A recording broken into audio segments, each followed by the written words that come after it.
And welcome in to another episode of the Fantasy Football Forecast. I'm your host, Trevor Scott, joined by my co-host, Matt Giraldi. What's going on, guys? And we are coming at you with Week 1 content, start, sit. We are very, very excited to be doing this. So we're going to go through the games. We're going to tell you which guys in each game you should be starting, sitting, who has some difficult matchups. And the first game we're going to be getting into is the Friday night game, Green Bay versus Philly in Brazil. Should be a really high-scoring game. I'm very excited for this game. I know you're especially excited being a Packers fan. Looking at the over-under, it's 48.5 with a line of Philly at minus 2.5. So should be a close, high-scoring game, a lot of offense. I think looking at the quarterbacks, you're starting Jordan Love. You're always starting Jalen Hurts. I think Love sets up really well in this game against Philly's defense that we know can be exposed via the pass, which is what Love wants to do. We know you're starting Jacobs, starting Barkley, A.J. Brown, of course, DeVonta Smith. I'm really excited to see him in this game and watch him this year. I'm kind of bummed. I never really ended up with DeVonta on any of my teams, but I think with Kellen Moore taking over this offense, we're going to see a lot more motion. We're going to see a lot more plays over the middle, which is something they didn't do it all last year. So really looking forward to this one. Yeah, same. And I think it's interesting on your analysis on Love, because I'm a little bit more concerned than you seems to be on Love, because Vic Fangio, new defensive coordinator, and they drafted a corner in the first, a corner in the second. So depending on how far along those two guys are, we might see a much better Eagles secondary here. So not to say that you're sitting Love. Obviously, you're not sitting Love, but I would temper expectations just a little bit, because if this was last year's defense, this would just be a smash spot. I mean, Love might be a top 5 quarterback here. So I do have him more like at the 9-10 range for this week. So it's still a very productive game. Even in one quarterback leagues, you're starting him. And especially in 2 quarterback leagues, like you're not even thinking about benching him, just from a tempered expectation standpoint. Jacobs is in a smash spot here too. I know Philly has a very good line, but Jacobs is one of the few running backs this week that has 25 touch upside. He could be used in the passing game a lot too. He's going to be on the field probably 90% of the snaps. So you're definitely locked and loaded there. Barkley, obviously, no questions about starting him. I agree with your DeVonta Smith. I did draft him in a league last night, so I am excited to see how he does. I think against the Packers, they, again, should be a high-scoring game. I do think that Smith is somebody that you should be getting in your lineups, top 15 play this week. No Dotson, obviously. I think that goes without saying. But keep an eye on how he possibly impacts the offense, because it's going to be interesting to see if he's the third option, if Saquon is the third option, if Dallas Goedert is the third option in this first game. I think watching those 3 players in the passing game specifically is going to be a very important part of this offense moving forward, and seeing what Kellen Moore does. Yeah, and with the Green Bay wide receivers, I'm in the camp, if I have Jayden Reed, that I'm starting him. Christian Watson is kind of that boom bust flex play, which, he can go off and score 2 touchdowns very easily, or he can be invisible. I don't think I would start Doubs, and definitely not Wicks, at least at this point, but how are you viewing Reed? Yeah, I would play Reed as the top option from a fantasy perspective. I think it's going to be interesting because he's not going to be on the field for 2 wide receiver sets. I don't think it's going to be Doubs and Watson. However, Doubs is dealing with a little bit of an injury, so keep an eye on if he's even going to play. Because if he ends up sitting, then Reed is like a must start, in my opinion. Yeah. Even in 2 wide receiver flex leagues, you have to figure out a way to get Reed in your lineup. I would push him above Zay Flowers, above Rashee Rice, for example. Like, those guys, unfortunately, going to play tonight, but I'd put him in that top 20 range if Doubs sits. Yeah, and I'm excited to see how much Wicks plays this game, especially if Doubs is playing as well, because he was kind of one of the guys that we talked about earlier in the offseason of, kind of having some underlying metrics of being a very good wide receiver, but just kind of in a limited playing time capacity. So if he works his way more onto this offense, he could be someone that we see as a top, waiver wire priority at some point this season. I agree. And the tight ends, Musgrave, Goddard, trying to avoid those guys if you can. If you drafted one of them to be your starter, you're obviously just going to play them in this spot, right? You're not going to be going to the waiver wire to get Taysom Hill or Cole Kmet. Just start them if you draft them as your starters. Ideally, if you've been listening to us, we have been hyping, making sure you get a top 8 tight end. So hopefully you have somebody else in that position. Going down to the next game, we got Steelers versus the Falcons. Yeah, so the Arthur Smith revenge game. So obviously Arthur Smith is out as Atlanta's head coach, and he's in as the Steelers offensive coordinator. So I'm actually kind of excited to watch this game and see how Smith runs that offense, because a small part of me thinks that Arthur Smith hates fantasy football so much and fantasy football fans of the Falcons last year so much that he might just like feed Najee and feed Pickens just to like stick it to the community. But that aside, I mean, you're not starting Russ. Cousins, you're starting in SuperFlex, but I really don't like that matchup at all. We're looking at an over-under of just over 40 points. We know you're starting Bijan. You know, you drafted London high enough that you're starting him, but that's kind of a tough matchup too. Pickens, personally, I've got him on my bench in a 3 wide receiver league just because I drafted so wide receiver heavy, and I'm starting Kenneth Walker over him. But Pickens is definitely one of those guys where if we look up at the stat line at the end of the game and he's got like 8 for 120 and a touchdown because he's kind of that only game in town, I don't think anyone would be surprised. So I'm really excited to see how Smith runs this offense, or if he just hands the ball off to Cordero Patterson and, you know, just does his typical BS stuff. Yeah. I would be really surprised if Pickens goes 8-125 and a touchdown. That would be a very be big awesome game for him. Yeah, that would be huge volume, huge yardage. I wouldn't expect that, but you know, I mean, he obviously has the ability to break a big play, but that would be a very high level of involvement and high probability targets, you know. So I don't know that we're going to see something like that, but we would obviously be very excited about that. You're starting Pickens in 3 wide receiver leagues. I can understand getting away from him a little bit in in 2 wide receiver with 1 flex leagues, or in full PPR leagues. I could see maybe getting away from him a little bit in this matchup. Should be a low scoring game. It's going to be one of the lower over unders for for teams that we expect to be decent. I do want to revisit Kirk Cousins really quick. This is a terrible matchup, right? If you went and drafted Cousins as quarterback 15, 16, 17, you ended up with a guy like Will Levis, or even Derek Carr, who we'll talk about in a second, or even if like Deshaun Watson fell and you got him as your 3rd quarterback, I'd probably be looking to stream my 3rd quarterback in this matchup. You don't have to, but definitely this is a matchup where you can consider that. And then one last thought on this game. We already saw Kyle Pitts pop up on the injury report yesterday. I haven't heard anything new, but just happy that I avoided him this year. I don't know. I think we're set up for another disappointing season from him. If he goes, you're playing him though. And then you have to. I want to circle back on one guy too, is Najee. With Warren having been dealing with the hamstring injury, in this matchup, Arthur Smith wants to run the ball. They're going to be trying to run with Najee. Get him into your lineups, figuring out a way. Like at flex, I think he's a top 15 running back this week. All right, so on to the next game here. We got Arizona at Buffalo. So the quarterbacks in this game, Kyler and Josh Allen, can't get much more upside than that in a single game at quarterback. You're starting both of these guys in 1 quarterback, and they're locked and loaded into your QB1 spot in SuperFlex. Yeah, this should be a really high-scoring game. I'm really excited for this game. I'm kind of petrified. I've got one league where I'm going up against Josh Allen and James Cook in PPR. So I think that if you have that stack, that's a really good matchup. But Kyler specifically, I know we've talked about Kyler a lot during the offseason. He's someone that we expect to have a very good year, especially with Trey McBride in year 2 and the addition of Marvin Harrison Jr. Both of these guys have incredible rushing upside too, so we should see quite a bit of scrambling here. Week 1 jitters, maybe the routes aren't super crisp. Some people miss on plays or whatever, and these guys are going to be running all over the place. At running back, again, you got James Cook and James Conner. While James Conner is healthy, right, you might have got him at running back 22, 25, something like that. While he's healthy, he is in your lineup. Set it and forget it. So these two also definitely very high-quality starters this week. Yeah, and if you are a Conner owner, grab Trey Benson, make a spot for him, because Conner has not been a beacon of health throughout the year, but starting off the year, I'm really high on Conner. Yeah, and similar with James Cook, like we might see some Ray Davis at the goal line here. Ray Davis in short yardage. So keep an eye on his usage, because you might want to try and figure out a way to get him on your roster too if James Cook is your number 1 running back. At wide receiver, you're obviously starting Marvin Harrison Jr. Drafted him very highly. I would in this matchup specifically, week 1. We haven't seen him play, right? So I would temper expectations a little bit here.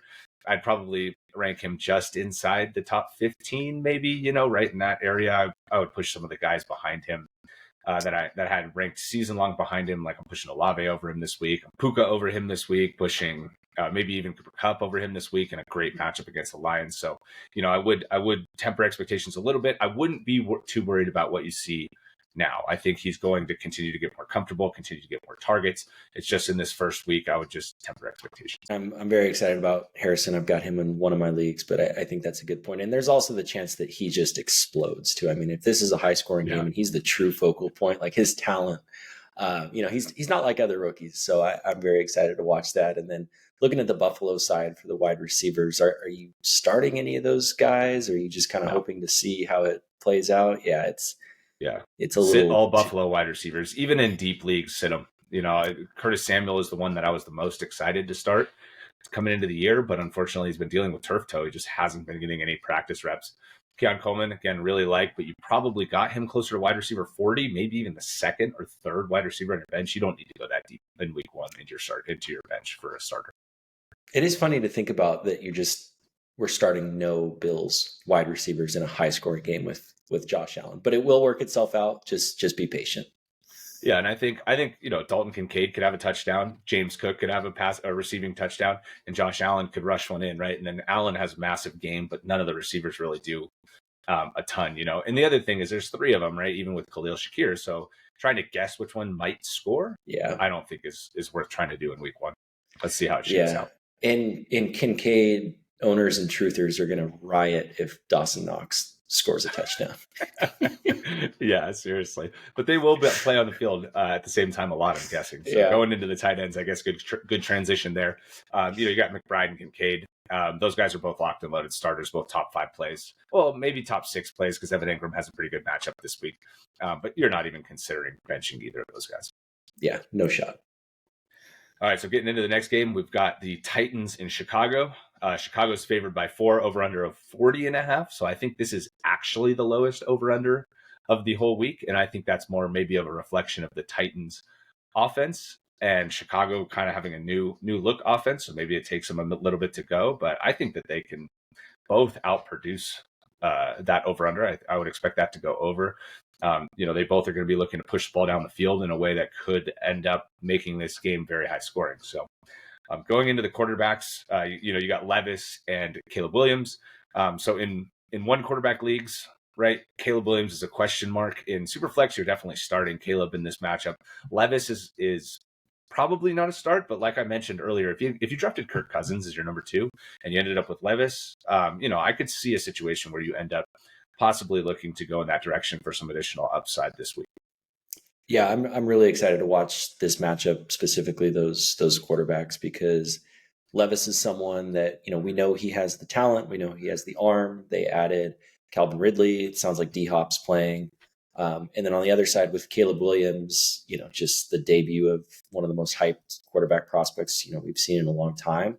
I will say if you're in one quarterback league and you drafted Caleb Williams, I would probably stream someone like Tua or Goff in the first game just because I would want to see it. But yeah, very, very excited to watch these two. Yeah, another guy that I would stream over Caleb, if you had the option, and this one might be more realistic in your one quarterback leagues, is Baker Mayfield.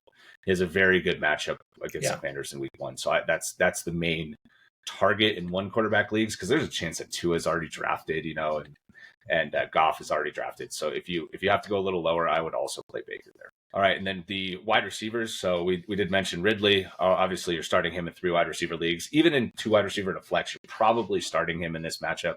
Hopkins has been banged up for most of the offseason as well. So, Ridley should be in a good position to see a lot of targets here. DJ Moore, smash start. Keenan Allen. He's a little bit of a question mark because he's been dealing with that heel injury from the new cleats he was wearing a week or 2 ago. And he's still limited in practice. So definitely watch the practice reports over the next 2 days. Even if he goes, but was limited all week, I would probably end up sitting Keenan Allen. I have a league, my main league. I'm going to be making this decision on Keenan Allen versus Deontay Johnson. And if I see Keenan just limited all week, I'm probably going to go to Deontay. And if Keenan sits, I happen to have Odunze in that league too. And if Keenan sits, you have to play Odunze. I think everywhere you should be playing Odunze.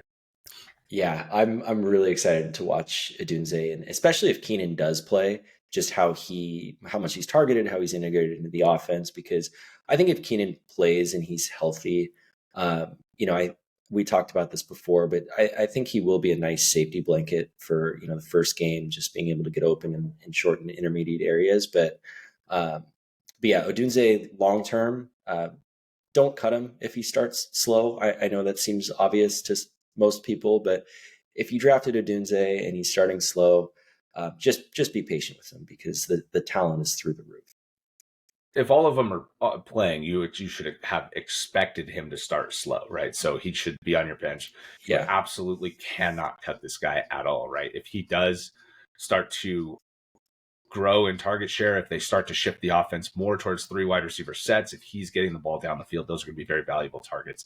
Do not even consider cutting Odunze. And then at tight end, you're not starting Okonkwo, you're not starting Kmet, you're not starting Gerald Everett. None of those guys are even in consideration. All right, the next game we're going to get into here is Houston and Indy. Houston is a 3-point favorite with a 48.5 over-under, so this is expected to be fireworks here. The quarterbacks, you got C.J. Stroud versus Anthony Richardson. These are the two young guys, coming back second year. Should be very, very exciting to watch this game. I highly recommend trying to get this game on wherever you're at and kind of enjoy the offenses that we should be seeing here. Yeah, I think it's really cool too because Stroud and Richardson were kind of that consensus 5-6 throughout the offseason and in no particular order. I know I had Richardson one spot above Stroud. You had Stroud at 5. So it'll be really interesting to see it play on the field because obviously they have different playing styles. We know Richardson can rack up points on the ground very quickly, and we know that, CJ Stroud can air it out with the best of them. Yeah, and I think it's going to be interesting too because Richardson has had some camp reports where he's been erratic, and then opposing defensive backs that have been playing against him have said like all he does is run. He's not even trying to push the ball down the field. So I think it's going to be interesting to see if he's able to get into his second, third reads at all. And Houston should have a pretty good defense this year. Maybe throwing some additional confusion at Richardson. Josh Downs isn't expected to play in this first week. Maybe he does end up getting out there, but he's going to be very limited. So there's some interesting narratives going on around Richardson too, which my personal opinion is he's going to spell all those in the first week because we saw last year that he was able to get out and be very productive even through the air when he was playing. The running backs here, again, high scoring offense, good offenses. You got Jonathan Taylor and Joe Mixon. You're starting both these guys. I'm excited to see hopefully a full healthy season from Jonathan Taylor. Yeah, and I hope to see that Mixon finally starts to fall off in terms of production because he just is so annoyingly bad at football. So yeah. So go to the wide receivers. Houston, we've obviously been on Houston all offseason. So you're obviously starting Nico Collins, and then Diggs and Dell are more flex plays here. But in a high scoring game against Indy, the consensus is probably in 3 wide receiver leagues, you're for sure starting both of them. And 2 wide receivers in a flex, you likely drafted Diggs in a spot where you're going to have to be playing him, and Dell in a spot where you could be playing him. So getting Dell into your flex spot, I think, is a good move this week. I'm really excited to watch Nico in this game. He just torched Indy last year. So it'll be interesting to see how much he's featured. And I also, it's going to be very, very important to watch the snap shares specifically for these 3 guys, right? We've been kind of hyping up all off season that this is going to be difficult to read, and actually seeing the snap percentages, like if Dell and Diggs both play on 2 wide receiver sets and their snap shares are relatively even at like 75%, Nico is up at 95, or if Nico is the one, because he actually had a pretty small snap percentage last year, down in the 70s a lot. So maybe he's coming off the field after running multiple deep routes in a row type of thing. He's off the field, and Diggs and Dell playing 2 wide receiver sets. So watching how that plays out, I think, is going to be one of the most important fantasy storylines of the first week. And then going to the Indy side of the receivers, you're starting Pittman, and you're likely not starting Mitchell or Downs in 3 wide receiver flex. If Downs doesn't go, then I could understand playing Mitchell. He's been playing all over the formations in practice recently. He's been showing really well. I am a little concerned about the motor, right? That was the main thing coming in. But if Downs is out, then I would consider Mitchell as a 3 wide receiver flex play. Yeah, and I hope they let Josh Downs rest a little bit more. I mean, he's going to be so important to this offense throughout the course of the year. And they're expected to be, a potential playoff team. So I would hate to see him get rushed back and, re-injured, because with those ankle sprains, those can be really tricky. And yeah, like you said, with AD Mitchell, like if you're in a spot where you kind of have to start him, he's got the upside for sure, but just temper expectations and, hold him on your bench if you can. Yeah. Hail Mary flex, basically, Yeah. if you have to go there. If Jamar Chase misses week 1, for example, that's the situation in our home league where the owner has Mitchell as his flex option. He would likely play instead of Chase. And then the tight ends, Dalton Schultz, only if you absolutely need it. If Pitts misses week 1, maybe. But as the 4th option in the offense, maybe the 5th option after Mixon in the passing offense. Just try to avoid him. And then now going into Jaguars in Miami. Miami's a 3.5 point favorite. Again, a 48.5 point over under. So that's very good. You've got Trevor Lawrence and Tua Tagovailoa. So, in Superflex, you're starting both of them. In one quarterback leagues, you're probably only considering Tua. I don't know, if you would want Trevor Lawrence in this game. He could be a top 15 play. Maybe there's a situation where you drafted him as your second and you drafted Dak, say, and Dak is going against the 49ers. So there's a situation where maybe you consider playing him over Dak this week.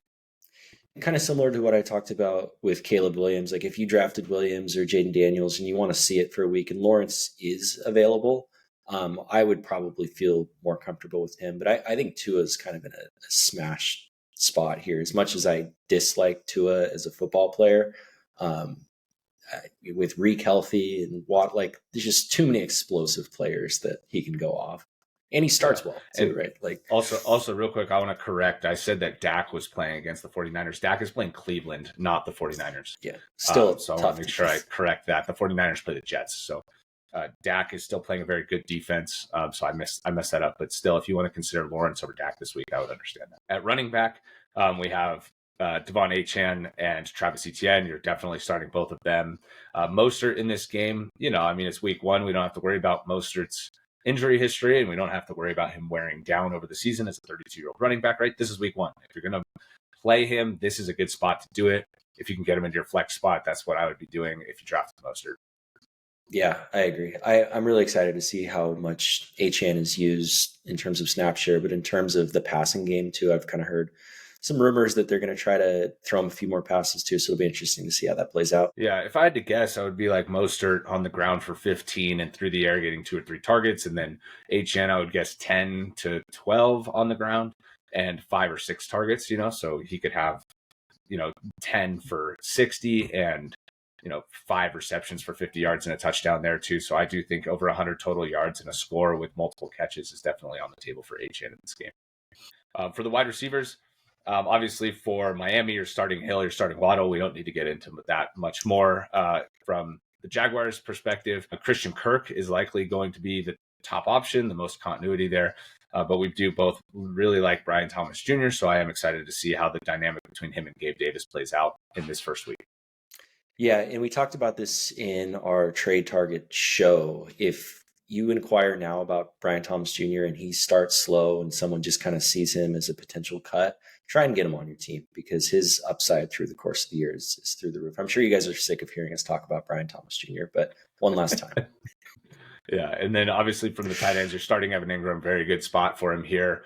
Could be the number 1 target in this game just from a comfort standpoint, getting some easy throws in early in week 1 for Lawrence. So I could see a situation where Ingram has like 4 or 5 catches at halftime, and then you're not starting Johnny Smith. You're not considering that from Miami's side of the ball.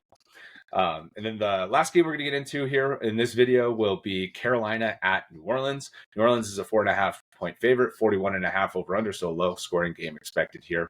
From the quarterback perspective, you're not starting either of these quarterbacks, Bryce Young or Derek Carr. Even in Superflex leagues, right, against each other, low scoring game. Not sure how the offenses are going to look yet. I do think we have a little bit more hope for Carolina than I think the consensus does, and especially from Superflex perspective, hoping that Bryce Young could kind of grow into that possible starter. So, but this week you're not starting either of these quarterbacks. No, excited to see both of these new offensive systems play out because they were very stale last year in terms of the Saints and just atrocious in terms of the Panthers. Yeah, so bad. And then at running back, you're starting Alvin Kamara. I do think this week It's going to be a big volume game in the air. The Saints have like one of the worst, if not the worst, offensive line, and I think it's entertaining to hear people talk about this as such a negative thing. I actually think this is a positive thing for Kamara, because you're not drafting Kamara to run the ball for 1,000 yards on the ground. You're not even drafting him to run the ball for like 800 yards on the ground. You want him to rack up the receptions. And so the worse the line is, the more difficult it is to run the ball, the more it's just going to be option routes to Kamara as an extension of their running game. And we saw it in a bunch of games last year where he had like 10 catches for 40 yards. And it's like, well, yeah, they're doing that instead of running the ball up the middle, because, they can get 4 yards of play on that type of thing instead of the 2 yards of play they'd get up the middle with their awful offensive line. So I don't know how it's going to play out. That's just my analysis on how bad the line is and what they're probably going to be trying to do as an extension of the running game. From Chuba Hubbard's perspective, you want to get him into your lineup if you can as a flex. I wouldn't force it. I do think in a low-scoring game, that it's not necessarily a must play, but I do think if you went 0 or hero RB and you ended up with him in the later rounds, he's a great plug and play until you get your other running back spot figured out. Yeah, I'm starting him in one league just because I drafted Jonathan Brooks and he's obviously on IR. So if you are a Chuba owner and you're starting him and he gets off to a good start, he's someone I would try to sell high on if you can before Brooks comes back. I would assume your league mates would be locked in enough to know that would be a bad value, but at least give it a shot because you might end up cutting him after Brooks comes back. Yeah. And then the wide receivers, obviously starting Chris Olave locked and loaded, all formats. And then nobody else on New Orleans. I don't think Rashid Shaheed is going to be worth a start this week. Maybe he grows into like more of an explosive role. Maybe the New Orleans offense looks a little better than we think, and he's playing downfield. But I think it's going to be all locked in on Kamara short and Olave deep. So definitely start him. And then in Carolina, there's only really the Deontay Johnson angle here. There has been a lot of conversation around him being the focal point of the passing offense. So I do expect him to be getting a lot of targets. Now, what that looks like in a low scoring game with possibly a new offense, Young is accurate, but do they actually push the ball down the field at all? Like maybe it turns into 8 targets, 6 catches, 40 yards without a score. You don't really want that in your lineup. Even in PPR, that's not really good. So I think it's going to be good to see if you can keep him on your bench for the week. That would be my recommendation. I obviously mentioned before that I have the choice between him and Keenan Allen, so I'm still kind of figuring that out. Echo everything you just said. Excited to see how much Xavier Legette is utilized too. I hope they just manufacture some touches to him. But yeah, it'll be interesting to see how that shakes out. Yeah, and Legette, unfortunately, I think at this point is the rookie wide receiver that I would be comfortable cutting, right? We normally say don't cut these guys, but Legette is one that I'm not necessarily as concerned about keeping. So I honestly would even be surprised in your regular 10 and 12 team leagues with the standard roster sizes if he was even on a roster right now. He's likely on the waiver wire. Yeah. And then from a tight end perspective, neither of these guys really. I mean, Juwan Johnson from New Orleans, he had a good game last year. He won people some best ball leagues in week 17 last year. But I don't think that he's in consideration. Maybe Taysom Hill. There are some Taysom Hill truthers. There's been some discussion that he's going to be the goal line back. I don't know how much truth there is to that. I know there were certain games where he was the goal line guy last year, so maybe he does, get in on a couple of plays here and there. But I think at best he's going to be 50-50 with Kamara at the goal line. So I guess when you're down here this far, you're just trying to mine a touchdown, and that's a better touch than other tight ends might be getting. So I could see considering him. Yeah, if Pitts does miss time and you're desperate, I feel like it's an okay lotto ticket, but just know that there's a chance he puts up 2.5 points. And with that, that's the first half of the game previews with First Start Sit, and we'll see you guys in the next one. Thank you so much for watching. Later.